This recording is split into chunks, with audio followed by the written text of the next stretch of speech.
Okay, Assalamualaikum and a very good evening to Dr. Janice. I am from Representative Group 4 will present the Rancangan Malaya keempat from 1981 to 1985. So in this topic, we will discuss about the main focus of RMK4, the achievement of RMK4 that plan that achieve and did not achieve, and the disadvantage of RMK4, the judgment of the high, medium, low, and achievement that did not achieve since RMK1 until now, since RMK4, the causes of RMK4 did not achieve its goal, and things that should be done to achieve its goal. So firstly is about the main focus of fourth Malaysian plan, which is the first one, focus on economic growth, which is implement the new economic policy, NEP, or in Malay Dasar Ekonomi Baru, DEB, which is previously introduced in RMK2, and it focus on eradication of poverty. Within this eradication of poverty, it has decreased the poverty from 49.3% in 1970 to 29.2% in 1980. So the progress, which shows the achievement of the result in rapid economy and social development in the period of 1971 to 1980s. Okay, and the next one is develop of a human resource, which is employed the rate in good condition, and most sectors are experience great growth in this sector, including the primary, secondary, and the third-tier sector.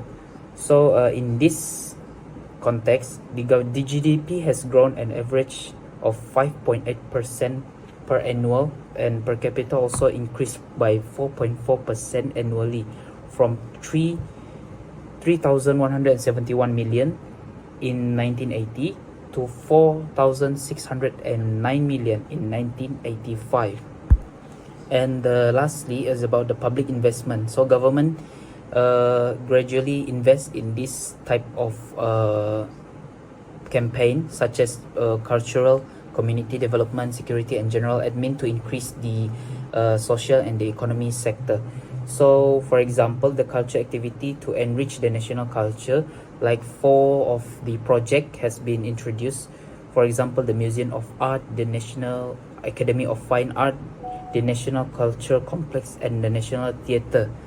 So the other programs, such as the Museum Negara, also introduced at that time to preserve and restore the historical monument at that time, which is budget around 14 million ringgit, $14 million. Sorry. The third one is public libraries. Government also invests in these public libraries, such as the state include KL, Kedah, Perlis, and Melaka, as much as 11 branches at that time, budget around 12.2 million. For the community development, the government has spent around $2.2 million, family training center, youth as much as $49 million, and in business, technical, and agricultural, and sport also invest around 9.3 million at that time. For the security, the government also spent around at the armed force, prisons, immigration, and the fire services to increase the social life of the residents. So this is the budget that we found at Kementerian webpage, that each of the program or development or budget that were allocated at that time to complete or to improve the social and the economic life of Malaysia at that time. Okay, achievement. For the achievement, poverty reduction from 49.3% in 1970 to 29.2% in 1980s. For the research and services, government provide advisory and consulting service, training, facility, credit, and loans.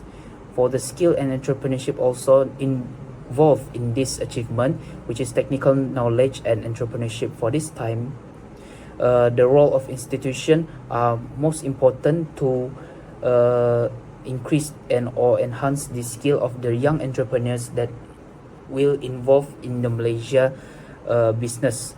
For the fourth one is economic achievement, which is the GDP has grown at average of rate 5.8% per annual.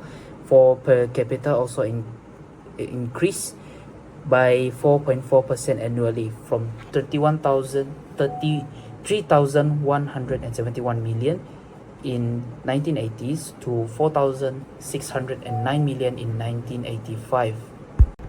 For the weaknesses, there are four weaknesses that we found uh, from the fourth Malaysian plan. The first one is the limited diversification of agriculture production. Within this context, while there are many plans to diverse agriculture production by introducing the potential crop like cocoa, pepper, tobacco, and extent of the expansion, many have been constrained by the governments and certain factors such as land availability and commercial viability. The second one is incomplete achievement of paddy production self-sufficiency. So in this context, the effort to achieve self-sufficient in paddy production through expanding double crops area and developing new paddy production area might not have been successfully achieved or conducted because relies on the fourth Malaysian plan that was not perfect and complete to introduce or budget allocated uh, to this type of activity then. So the third one is tourism development focus, which is the development of tourist facility primarily in location other than Kuala Lumpur and Pulau Pinang may have been limited overall during the sector growth potential during the fourth Malaysian plan. And the fourth one is healthcare service accessibility, which is while there is emphasis on providing access, diagnosis, curative, and rehab service during the fourth Malaysian plan, facilities in this time underserved areas and maintaining increased medical personnel intake may have been hindered optimal healthcare service delivery.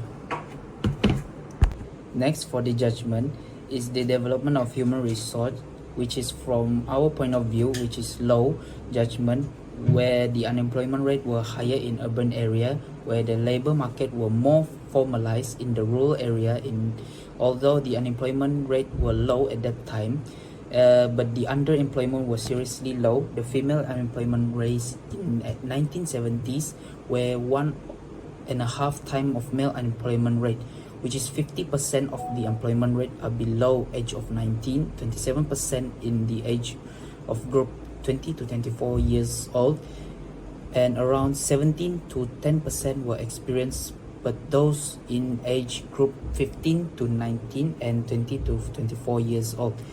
These rates are much lower for the above 25 years, ranging on the average around 2% to 4%. For the next judgment, the medium judgment from our point of view is the progress in 1971 until 1980s. All primary school which previously used English started to use Bahasa Melayu as the main medium of the instruction of Standard 1. In Peninsular Malaysia and Sabah, all classes were up to Form 5 were in Bahasa Malaysia medium. In Sarawak, all classes up to Standard 4 were in Bahasa Malaysia medium.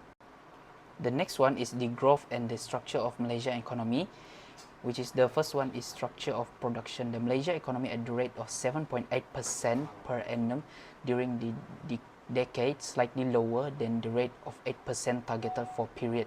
The shortfall was due mainly to the slow growth of 4.3% per annum recorded in the agricultural sector. The other sector, notably manufacture, construction, and service, performed exceptionally well, where recording rates have growth of 12.5%, 9.6%, and 8.6% per annum respectively. The relatively faster rate growth of non-agricultural sector leads to a decline in share agriculture in GDP from 30.8% in 1970 to 22.2% in 1980, where the manufacturing process increased sharply from 3.9% to 4.5%. All this increased sector in this non-agriculture shows that the country at that time achieved good economy growth.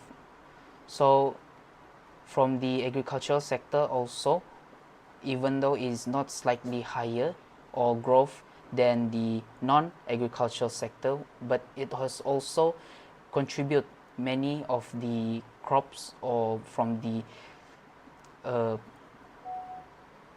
the higher perspective, The policy objective and the framework from our point of view is the best increase in that time. The state of economy in 1970, past developed effort in economy enabled Malaysia to reach a level of per capita income of $1,142 in 1970, which was the highest in the Asia region at that time. For the relatively high level per capita, the structure of the output and the income was conspicuously unbalanced, characterized by the excessive reliance on the few primarily commodities in the agricultural sector. The share of the value added to the agriculture sector in GDP was 30.8%. Mining and construction accounted for 6.3% and 3.9% respectively. The service sector comprising, among other, wholesale and retail trade, finance, and the government services contribute 41.9% at that time, which is relatively higher from our point of view.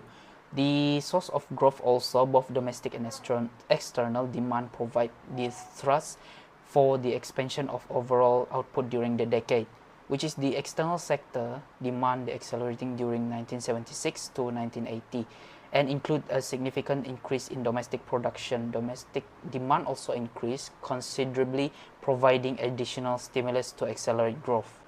For the achievement that did not achieve at that time, the first one, in our opinion, is agriculture. Although there was an increase in agriculture output at that time, there were still challenges such as limited technology, dependence on the weather factor, and agricultural yields. The second one is private sector, which is imbalance. The causes of imbalance in economic structure at that time, Malaysia was too dependent in agriculture and natural resources.